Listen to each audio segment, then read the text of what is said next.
Welcome to Popternative, where we dive into topical discussions from the worlds of pop culture, social media, and sports. Here is your host, Peter Remoliotis, aka PD Beats. Hello and welcome to Popternative. This, of course, is the talk show podcast where we have digital discussions, worlds of TV, film, pop culture, everything related, depending on the guest. We talk about it all. As always, I'm your host, Peter Remoliotis. On social media, you know me as PD Beats. My guest is an actor in a lot of really cool TV shows and movies. TV show-wise, Debris, and movie-wise, American Badger. Andrea Stefancikova is with us. Andrea, welcome to Popternative. Hi, Peter. Thanks for having me. I'm excited we're going to talk. Yeah, we're finally able to do this. It's awesome. You've worked on some cool TV shows. You've done some movies. Is the mindset always the same for you though, where it's just like it's a different project, it's work type thing, or do you go in with a different mindset depending on the role, whether it's TV or movie? Yeah, I think it's a different mindset for every project. I mean, generally, it's always a job, and I'm really committed, whatever it is, once I book and once I agree. But I think there's a different mindset. Like, for instance, on Debris, it was a sci-fi show, studio show, so television. So it's faster normally when you do TV. So it's a bit of a different mindset that way. There's a lot more people, who make decisions, and when it's a feature film, there's more time. There's usually a little bit more room to play and improv and, talk about shots. Not that we talked about shots and ideas and if something wasn't clear on Debris as well. But I think with movies, and especially if it's indies, there's just a lot of room to play. Absolutely. It's cool too, because you kind of alluded to it a little bit too, where, work is work. If there's a good opportunity, you're going to go in and you're excited. But it's pretty cool that you've already been able to kind of work on a different variety of projects. Like a lot of the projects you've worked on are very different too. Very different. Yes, it's actually true. Which is why sci-fi, American Badger is like straight action. There's been dramas, not very many movies of the week. Yeah. There was like the Arrangement, Supernatural. That was like Supernatural, a little bit different. Kidnapped in Romania. That was like a European indie, but with Michael Madsen and Paul Sorvino and Maya Morgenstern. So like great actors. Yeah, every project's different. It's always special. Absolutely. When did you know that storytelling and acting was something you wanted to do? Like, when was it like, because a lot of people have different like career paths towards this. Like a lot of people know it at like a young age, but what was the story for you? I really knew as a kid because I come from a family where we have a lot of theater background. Yep. And I started off as a dancer and was doing theater as a kid already. And I really liked the connection between the audience and myself when I was in character. And then I always used to make up these little performances for family. I know it's kind of funny, but I used to cast my brother, my cousin, my dad as somebody. And we would have a little script. It was more like by pictures and some words and then just improv. But that was kind of the very beginning of it. And then I think when we moved to Vancouver, when we immigrated here, I was like 16. And I really saw a lot of movies being made here. And I was like, I really want to act, but I didn't speak any English at the time. So, I was like, I don't know I think I did extra work and I saw how it's done. And I was just like, oh my God, this is so fun. This is what I want to do. But then I got into modeling, or I got a contract to leave Vancouver. And so I'm back to Europe. But I had the bug, and like a couple of years later, I just decided to go and study acting. I've done some auditions while I was in Vancouver, like visiting family, but I wasn't quite in it because I was still going away modeling. So once I started studying, and I kind of understood, because it's a job. Because at the beginning when I was younger, I was like, oh, it's so much fun. It's just fun, because I was all about fun, and I didn't really have the work etiquette that I do now. Yeah. And I wasn't as responsible. I was very green. Like when I did human trafficking with like Donald Sutherland, and oh my God, it was like one of my first shows, and I just, I was prepared, but like I didn't understand the language. There was still a bit of a divide because of my English. Well, you live in Vancouver now. Where in Europe are you from originally? I'm from Slovakia. You're from Slovakia. So, I was Czechoslovakia when I was born. and then it's Slovakia. I don't think people. It's funny because I know a lot about a lot of European countries too, because I'm a big hockey fan. You know what I mean? It's Slovakia, Czech Republic, have been around a while, but I feel like people don't realize how small these countries are population wise. Like Slovakia is tiny. Oh, it's tiny. It's like 6 million people in the whole country. It's tiny. Yeah, it's tiny, but it's like, and it's got its own language. Then Czech Republic, different language. So my mom's Czech, but my dad's first language is actually Russian. Okay. Because his mom's Russian, so from St. Petersburg. So we have like a mixture in the family. So I'm curious, even if it's people that stay in Europe, right? I'm just curious, what's the mindset now in terms of learning English? Is Slovakia one of those? Is there more English speaking in Slovakia happening? Do a lot of people leave and learn English? Like, I'm just curious because I know a lot of the Scandinavian countries, like English is like taught to them at a young level. What's it like for Slovakia? So the newer generation definitely all learn English in school, but like my grandparents don't speak anything. My parents do because they were here, but my uncle doesn't really. So it's just a newer generation, but they also speak usually French and German. So there's always like a few languages. It's very, very normal for a person to speak a few languages. And so the older generations would normally speak Russian, Polish, and German usually.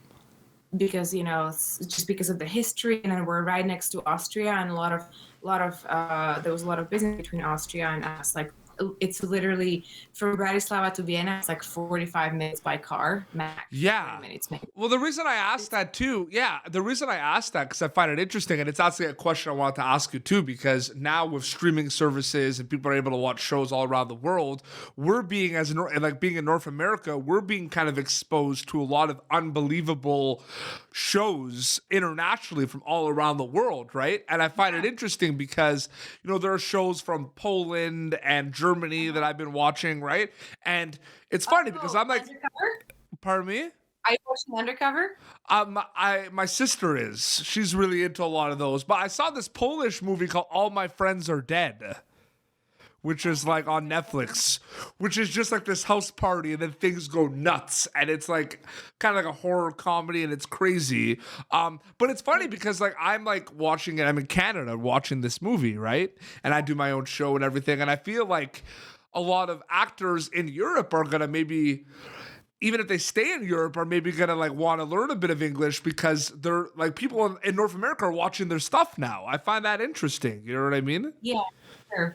Yeah, and I definitely the newer generations all speak English, and it's actually funny because they're using a lot of terms in English. Like when I read articles or like magazines from back home, they'll use English words, and that's a new thing. They were never doing that before. And I'm like, wow, what's with this like using English words? It's funny to me that, but it's Slovakia is really like it's like a Central European country. Yeah, it's not as people think like, oh, is it really, really Eastern Bloc? And I'm like, well, it depends. Like if you go to a small village on the east that's like on the border of Ukraine, it's going to be a little bit more like what you think. Are you in the city, Lou? Like, were you from like the Bratislava area? Yeah. So it's just a capital city. So like for the country, it's a bigger city. There's a lot of commerce, a lot of international people, a lot of international business, and people travel. Like a lot of my friends have gone to the States for a year, Australia for a year, England. A lot of people study and work in England, and now Europe's really open. So yeah, absolutely, everything's more open. I want to talk. I want to get back to your projects a little bit. American Badgers is an action movie. I want to kind of know a little bit about this. Like, what was the kind of preparation, like role wise, for you? What can people expect from the movie? Because it's always exciting when you have like a movie that is like going to be out and people are going to be able to see it. You know what I mean? Like, yeah. Well, yeah. So this one's coming out on June 15th in the States, and in Canada, there's a release in the fall. Yeah. I can't really share when, but it's gonna be a good one. So a lot of people are gonna be able to see it. So what was it like to prepare? I mean, when I first saw the script and when I got to audition for it, I was aware of everything it entails. She's a call girl or, like a street worker. So for me, it was really important to make sure that I destigmatize this character. So So it's because there's a lot of stigma about people who work, in a sex trade or on a street. Yeah. So I just wanted to make it as human as possible. And, there was violence. So I was trying to wrap my head around it. Like, how is this violence, going to come across? Like, is she a fighter? Does she symbolize oppression, or what does she symbolize? Or is she a survivor? So I kind of had her internal and backstory and like a full biography. And then there was a lot of action, and I've never really done that much action in films. Like, I've used guns, and there's a little bit here and there, but like this was like a lot of blood, a lot of squibs, a lot of shooting, and a lot of like gun handling. So I had training for that, and Kirk's like the great person to to put you through training because his background is in stunts. So it was fun. We shot for a long time, on and off, for like a few months. And I had to go deep. I just wanted to make sure that she's really authentic, and I just don't really snap out of the character at any time whatsoever. Yeah. And she's in a really dark place, so I just kind of stayed in that dark place throughout the entire filming, and then it took me a little while to get out of it after. Mm-hmm. But yeah, it's just focus on creating the life and just really committing to it. Mm-hmm. And then, of course, we had some rehearsals and talking about it with the director and just kind of making things work. And it's funny because we made 2 films. We were filming 2 films. We were filming American Badger and American Velvet, which is going to be released a little bit later, which is like a companion film or sister film. Mm-hmm. And Badger is seen through Dean's eyes or the Badger's eyes, and Velvet is seen through Velvet's or Marcella's eyes. Which and one is full action and one is, I would say, full drama, like art house drama. Different stories. It's so crazy, and he accomplished it, so it's pretty exciting. It's interesting too because a little bit of like a talk show loophole there. I always ask because people do a lot of interviews and people are always asked like very similar questions, right? And I always throw in the preparation question because it's kind of like you get like a 2-for-1 a little bit because you kind of like when you're talking about the preparation of like your role, you're also like talking about the role too. So it's not just kind of a general like tell us about your role, right? It's like how'd you prepare for your role, and then before getting into the preparation you have to actually like say what the role was. So I feel like that's like a good question I always ask because you get so much more information. Well, you know what to ask. It's good. I did give you a little bit more information. So it's a she was in a dark place and these 2 characters kind of meet. She thinks it's very random, but it's not random at all. Yeah. And they realize that they're a lot closer to each other than they normally would. And absolutely. Kind of find this friendship that they start forming, and then it was fun. Yeah. And before we wrap up, Debris, like people are talking about that show. What was your experience like working on that show? Debris was great. I mean, I've never done sci-fi before. And for me, and it's Joel Wyman's show. So I knew, Fringe and Almost Human. So I was familiar with these shows. But what I was really excited about was to work with Norbert Leo Butz, because I've seen, Bloodline, for instance, and he's a big New York stage actor and just very different background. So I was really excited for that. It was good.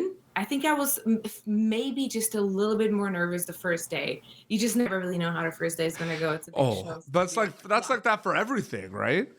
That's like that for everything, though. But I love that. I love that kind of it's the fire.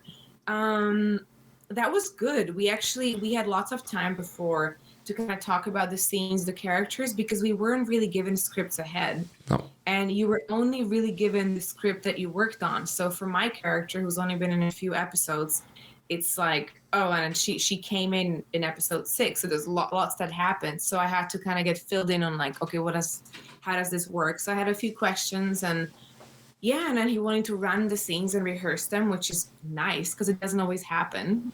Yeah. And and then the director was like, so do you have any ideas? They were really great. They were asking for my input and my ideas, which also not always happens, not on the shows.